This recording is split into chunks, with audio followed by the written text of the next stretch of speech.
Lecturer Neha ਦੀ ਹੱਤਿਆ ਮਾਮਲੇ ਦੇ ਵਿੱਚ ਪਤੀ ਉਮੰਗ ਬਸੀ ਅਤੇ ਸੱਸ ਨੂੰ ਪੁਲਿਸ ਨੇ ਅਦਾਲਤ ਵਿੱਚ ਪੇਸ਼ ਕੀਤਾ, ਜਿੱਥੇ ਪੁਲਿਸ ਨੇ ਦੋਹਾਂ ਦਾ ਕੋਰਟ ਤੋਂ 4 ਦਿਨਾਂ ਦਾ ਰਿਮਾਂਡ ਹਾਸਲ ਕੀਤਾ। ਇਸ ਮਾਮਲੇ ਦੀ ਜਾਣਕਾਰੀ ਦਿੰਦੇ ਹੋਏ ਵकील ने ਕੀ ਆਖਿਆ, आओ ਤੁਹਾਨੂੰ ਸੁਣਾਉਂਦੇ ਹਾਂ। आज कोर्ट ने 4 दिन फर्स्ट तक रिमांड दिया है उनको। हाँ जी, तो क्या बात हुई?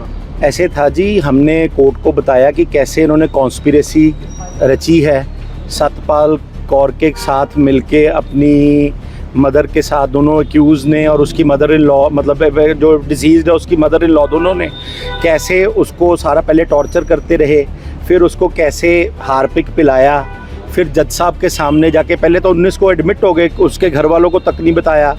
बाद में नेक्स्ट डे उनका एक रिलेटिव बता रहा है कि जी ऐसे ऐसे उसकी सीरियस है कंडीशन, आओ। और फिर उसके बाद जज साहब आते हैं, जज साहब आके उसकी स्टेटमेंट लेते हैं जिसमें वो क्लियरली लिखती है कि मुझे ऐसे ऐसे इन्होंने टॉर्चर किया है, इन्होंने मुझे हार्पिक पिलाया है, तो ये मेरा हशर हुआ है। और सारी डिटेल कोर्ट को बताई। कोर्ट ने सारी बात सुन के अप टू 1 सितंबर पुलिस रिमांड में भेजा। कितने दिन का रिमांड मांगा था? कितने दिन? वो पुलिस ने 5 दिन का मांगा था, मेरे हिसाब से 4 दिन का आज से लगाए तो 4 दिन का मिल गया। पहले भी परेशान किया गया था? पहले भी हमारे पास एविडेंस है, पहले भी MLR कटी थी, पहले भी बहुत ज़्यादा प्रताड़ित किया गया। वो सारी बातें हम जैसे भी एविडेंस आती सारी बातें साथ में लेके आएंगे। हाँ जी। तो परिवार वालों से बातचीत हुई है, क्या कहते हैं वो? नहीं, ये जो डिसीज़ है उसके ब्रदर जो कंप्लेनेंट है अमरीश जी, ये साथ में खड़े हैं। तो इनको तो मतलब ये देखो ना, 19 तारीख की एडमिट है, सीरियस है लड़की, बताया नहीं जा रहा उनको। और उसको नेक्स्ट डे एक रिलेटिव फ़ोन करके कहता जी आ जाओ, आपकी बहन बहुत सीरियस है। तो ये साफ पता लगता है उनकी कॉन्स्पिरेसी थी, पहले से ही सारा कुछ बनाया हुआ था। तो कोर्ट ने सारा कुछ करके देख के चाहे तभी रिमांड दिया 4 दिन का। आपका नाम? मैं अनूप गौतम हूँ जी, एडवोकेट जी। बहुत सख्त से सख्त फांसी की सज़ा होनी चाहिए इनको, बिल्कुल भी कोई रहम नहीं होना चाहिए ऐसे लोगों पे। ऐसी सज़ा होनी चाहिए कि आगे से कोई ऐसी चीज़ सोचने के लिए भी सोच भी ना सके। क्यों लड़कियों के साथ ही ऐसा होता है बार बार? ये ज़्यादातर उन लड़कियों के साथ होता है जो बहुत ही नाजायज़ शरीफ होती हैं और अपने घर बार के लिए सोचती हैं। अगर तेज़ लड़कियों के साथ ऐसा हो तो इसके तो चकवाए होंगे फट्टे दे, ये तेज़ होंदियां कुड़ियाँ। पहले भी कुछ ऐसा हुआ है? सर पहले भी हो चुका है, MLR पहले भी कटवाई है। वो फिर सोच लेती थी कि नहीं चलो मेरा घर बस जाए, छोटी लड़की है, by God's grace she is with us, वो हमें मिल गई है।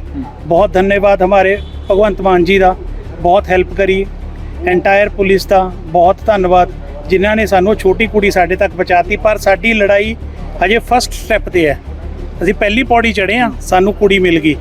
पर इनू जब तक फांसी तक या उम्र कैद नहीं होगी उदों तक साडा संघर्ष चली जाऊगा। कोई रिलेशन की भी बात सामने आ रही है? बिल्कुल है जी, प्रूव्ड है, हैंस प्रूव्ड है, we have all the proofs. उसका रिलेशन चल रहा था सतपाल कौर के साथ, केस यहाँ पे लगा हुआ है, उसका भी चल रहा है केस। और 2 दिन की रिमांड के बाद अभी सुनने में आया कि 14 दिन की कस्टडी में अरेस्टेड है। तो सरकार से क्या अपील करना? सरकार से यही अपील है जी, हमारा साथ दो और इस केस में निष्पक्ष जांच होनी चाहिए, अच्छे लेवल पे जांच होनी चाहिए। जो लोअर लेवल पे जांच होएगी तो हमें लग रहा है भी हमें सही इंसाफ नहीं मिलेगा। अच्छे ऊंचे लेवल पे जांच होनी चाहिए, यही हमारी SSP साहब, DGP साहब से यही रिक्वेस्ट है। CM साहब तक अप्रोच किया आपने, उनका कैसा साथ रहा? उनका सर पूरा साथ रहा। हमारे धूरी के, करतारपुर के, इवन पंजाब के, इंडिया के एक जो हमारे साथ खड़ा है, हम उन सब का कुछ शुक्रगुजार हैं।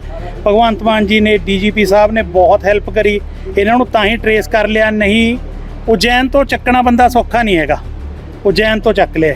अच्छा, जब CM साहब से आप मिले हो कितने समय में? नहीं सर मैं मिला नहीं हूँ जी, बिल्कुल। उनके OSD साहब से, सुखी जी से मेरी बात होती रहती है, आज भी इनफैक्ट उनका कॉल आया। समय में ही जो है कार्रवाई शुरू हो गई? कार्रवाई सर स्टार्टिंग में तो देखो जब FIR हुई उसके बाद इन्होंने उसको भागने का मौका दे दिया, whatever you can to say, जो मर्जी आप समझ लो। भी रात की FIR हुई है और सुबह वो 8-9 बजे तक हॉस्पिटल में था। उसके बाद जब हमें कॉल आती है कि FIR लॉन्च हो गई है तो मैंने कहा भी अरेस्ट करो, ही इज़ इन हॉस्पिटल। कहते हाँ जी करते हैं। और मैं क्या, मेरे को FIR की कॉपी भेज दो। कहते नहीं जी आप करतारपुर आ जाओ, करतारपुर से आप कॉपी ले जाओ। आई वेंट टू करतारपुर, मैं वहाँ पे गया। By the time I came back वो वहाँ पे नहीं था, वो फरार हो चुका था। जब अप्रोच की आपने फिर उसके बाद फिर बस ये उसके बाद फिर हमने आगे बात की भी, अब वो भाग चुका है तो हमने एक वीडियो बनाई, वो वायरल हुई, तो हमें गवर्नमेंट का बहुत साथ मिला उस वीडियो से, आप भाइयों का बहुत साथ मिला हमें। तो बस उसके बाद फिर पुलिस के ऊपर भी प्रेशर था, ऊपर से भी प्रेशर था, इन्होंने प्रॉपर काम किया और उसको वहाँ से ट्रेस करवाया।